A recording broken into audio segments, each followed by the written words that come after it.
السلام علیکم ورحمۃ اللہ۔ ترجمہ تفسیر القرآن الکریم، سبق نمبر 377، سورہ توبہ، پارہ نمبر 10،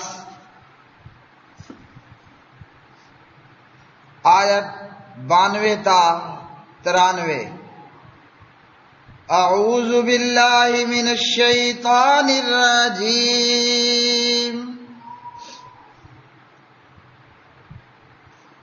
ولا علی الذین اذا ما اتوک لتحملهم قلت لا اجد ما احملکم علیہ تولوا وأعينهم تفيض من الدمع حزنا ألا يجدوا ما ينفقون إنما السبيل على الذين يستأذنونك وهم أغنياء رضوا بأن يكونوا مع الخوالف وطبع الله على قلوبهم فهم لا يعلمون۔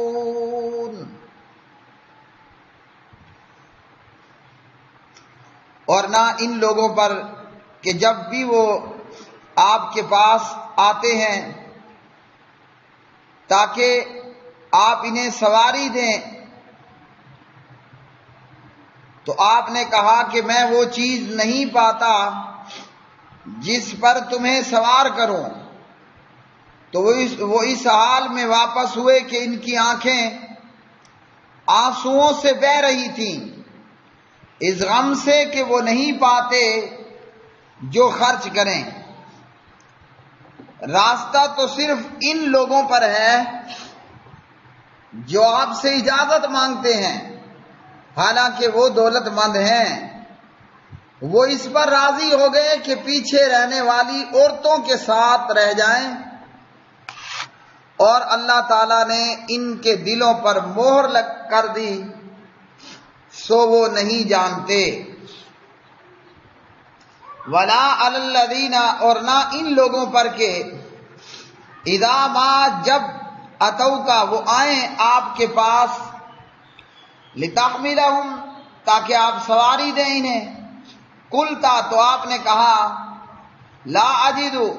نہیں میں پاتا،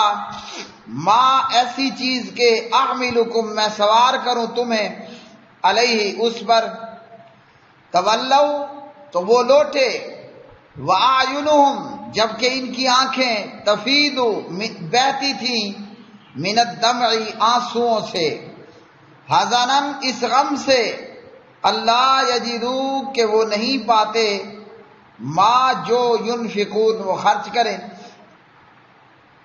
انما السبیل، راہ تو صرف، علی الذین، ان لوگوں پر ہے جو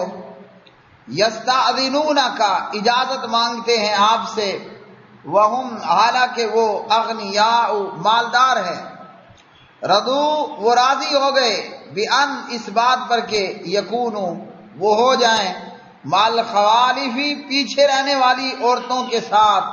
وطبع اللہ، اور مور لگا دی اللہ تعالیٰ نے، علی قلوبہم، ان کے دلوں پر، فہم، پس وہ، لا یعلمون، نہیں جانتے۔ پیارے بھائیوں اور بہنوں، ان آیات بینات میں اللہ سبحانہ و تعالی نے مومنین کا، محسنین کا ذکر کیا کہ جو جہاد میں شرکت اس وجہ سے نہیں کر پائے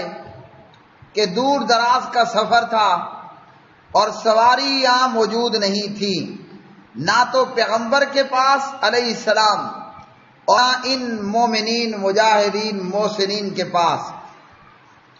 کوئی ایسا گھوڑا نہیں تھا، کوئی گدھا نہیں تھا، کوئی خچر نہیں تھا، کوئی اونٹ نہیں تھا، کوئی سواری نہیں تھی کہ جس پہ سوار ہو کر یہ لوگ اس دور دراز کے جہادی سفر میں پیارے نبی علیہ الصلوۃ والسلام کے ساتھ میدان جہاد کی طرف نکلتے۔ منافق لوگ اپنے گھروں میں بیٹھے رہے اور مومن آئے نبی علیہ السلام کے پاس، اور یہ مومنین، محسنین، مجاہدین پیارے نبی سے آ کر مانگتے کہ ہمیں بھی کوئی سواری دیجیے، کوئی گھوڑا، کوئی خچر، کوئی اونٹ، کوئی گدھا، تاکہ ہم بھی آپ کے ساتھ سوار ہو کر اس سفر جہاد میں شامل ہو سکیں۔ تو جب پیارے نبی کے پاس آتے تو آپ کے پاس بھی وہی حال تھا، تنگی تھی اور آپ کے پاس بھی کوئی سواری موجود نہیں تھی۔ تو نبی علیہ الصلوۃ والسلام انہیں جواب دے دیتے کہ میاں میرے پاس تو کوئی سواری نہیں ہے کہ وہ میں سواری تمہیں دوں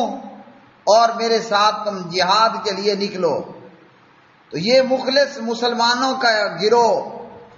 کہ جو اپنے پاس بھی سواریاں نہیں رکھتے تھے اور نبی علیہ السلام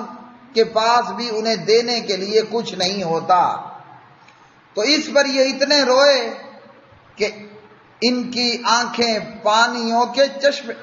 چشمے بن گئے۔ اور یہ کیوں رو رہے ہیں؟ اس لیے رو رہے ہیں کہ پیارے نبی علیہ الصلوۃ والسلام کے ساتھ سفر جہاد میں شامل نہیں ہو پائے۔ پیدل جانا ممکن نہیں کہ دور دراز کا سفر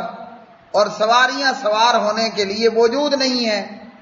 تو میدان جہاد سے پیچھے رہ جانے کی وجہ سے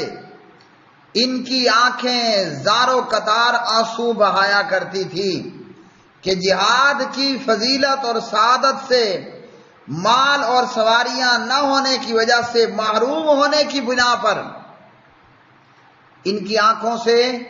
آنسوؤں کا جاری ہو جانا۔ یہ نہیں کہ وہ ماتم کرتے تھے،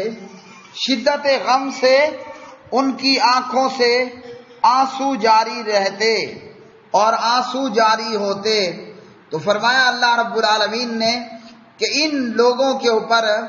کوئی جو ہے وہ اعتراض کا راستہ نہیں ہے اور ان پر کوئی گلا شکوہ نہیں اور ان کی کوئی پکڑ نہیں ہے، کیونکہ یہ تو جہاد میں شامل ہونا چاہتے ہیں، مگر ان کے پاس اتنا مال نہیں کہ یہ خرچ کر کے سواریاں خرید لیں، یا خود ان کے پاس سواریاں موجود نہیں کہ جس پہ سوار ہو کر یہ پیارے نبی علیہ الصلوۃ والسلام کے ساتھ جہاد کے میدانوں کو، جنگ کے میدانوں کو روانہ ہو سکیں۔ اب ایک طرف منافق ہے کہ وہ اپنے گھر میں منافقین بیٹھ جاتے اور جھوٹے ہیلے بنانے اور ہیلے تراشتے ہوئے عذر بیان کرتے، اور ایک طرف یہ مومنوں اور مخلص مسلمانوں کا گروہ کہ ان کی جیب میں ان کے پاس کوئی درم دینار نہیں کہ یہ گھوڑا اونٹ خرید پائیں، اور خود اپنے پاس گھوڑا اونٹ سواری گدھا موجود نہیں ہے۔ اور اس آیت میں ہمیں یہ درس بھی ملا، یہ سبق بھی ملا کہ پیارے نبی نے ان سے کہا کہ میرے پاس تمہیں سوار کرنے کے لیے سواریاں کوئی نہیں ہیں۔ تو جن لوگوں نے نبی علیہ الصلوۃ والسلام کے تعلق سے یہ کہا کہ بھر دے جھولی میری یا محمد صلی اللہ علیہ وسلم، پیارے نبی صلی اللہ علیہ وسلم اگر خالی جھولیوں کو بھرنے والے ہوتے تو مومنین، محسنین اور مجاہدین روتے ہوئے اپنے گھروں کو واپس نہ جاتے۔ پیارے نبی علیہ السلام اگر خالی جھولیوں کو بھرنے والے ہوتے تو یہ مومنین، محسنین، مجاہدین سواریاں نہ ملنے کی وجہ سے روتے ہوئے، آنسوؤں کو بہاتے ہوئے اپنے گھروں کو نہ جاتے۔ پیارے نبی اگر خزانوں کے مالک ہوتے اور مختار کل ہوتے تو پھر ایسا جواب ہرگز نہ دیتے۔ ان بد عقیدہ مشرک لوگوں کو، ان بد عقیدہ اور مشرکوں کو قرآن کی آیات پر غور و فکر کرنا چاہیے، اور جب قرآن پڑھنا نہیں ہے اور فضائل اعمال اور فیضان سنت جیسے جھوٹے قصوں کے اندر ہی وقت گزار دیا، جب قرآن سے کوئی تعلق ہی قائم نہ ہوا تو پھر ایسا ہی ہوتا ہے کہ یہ پیغمبر کو مختار کل بنائے ہوئے ہیں اور پیغمبروں، ولیوں اور اماموں سے سوال کرنے والے اور ان کے سامنے اپنی حاجتیں پیش کرنے والے۔ اللہ وحدہ لا شریک ہی ساری کائنات کا خالق و مالک ہے، اور جو بھی ہے وہ اللہ کے در کا فقیر ہے۔ اسی طرح اللہ رب العالمین نے فرمایا کہ اعتراض تو ان لوگوں پر ہے، عذاب تو ان لوگوں پر ہے، گلا شکوہ تو ان لوگوں پر ہے کہ جو کہ ہیں بھی دولت مند، سواریاں خریدنا چاہیں خرید سکتے ہیں، اور یہ کہ ان کے پاس سواریاں بھی موجود ہیں، لیکن سواری موجود ہونے کے باوجود اور مالدار ہونے کے باوجود، دولت مند ہونے کے باوجود، ان لوگوں نے جناب عورتوں کی طرح عورتوں کے ساتھ گھروں میں بیٹھ رہنا پسند کیا، اور طاقت اور وسعت کے باوجود پیارے نبی علیہ السلام کے ساتھ جہاد کے میدانوں کی طرف نہ نکلے۔ اب ان کا یہ جرم اس قدر بڑا جرم اور ان کا یہ عمل اس قدر گھٹیا عمل کہ دولت مند ہے، گھوڑا گدھا خرید سکتا ہے اور سواری پاس موجود ہے، لیکن پھر بھی یہ عورتوں کے ساتھ بیٹھ رہنے کو انہوں نے پسند کر لیا۔ اس جرم کی وجہ سے اللہ نے ان کے دلوں پر مہر لگا دی ہے، اور یہ نہیں جانتے، کیا نہیں جانتے کہ ان کو اس جہاد کی لذت کا کوئی علم ہی نہیں ہے۔ ان کو اللہ کی راہ میں شہید ہو جانے اور شہادت کے بعد اعلیٰ رتبے اور مقامات اور اعلیٰ شان کی کوئی قدر و منزلت ہی نہیں ہے کہ کیا لذت ہے جہاد فی سبیل اللہ میں، اور کیا لطف و سرور ہے اللہ کی راہ میں کٹ مرنے کا، اور کیا انعامات اور اکرامات ہیں اللہ کی راہ میں قتل ہو جانے والوں کے لیے۔ وآخر دعوانا ان الحمد للہ رب العالمین۔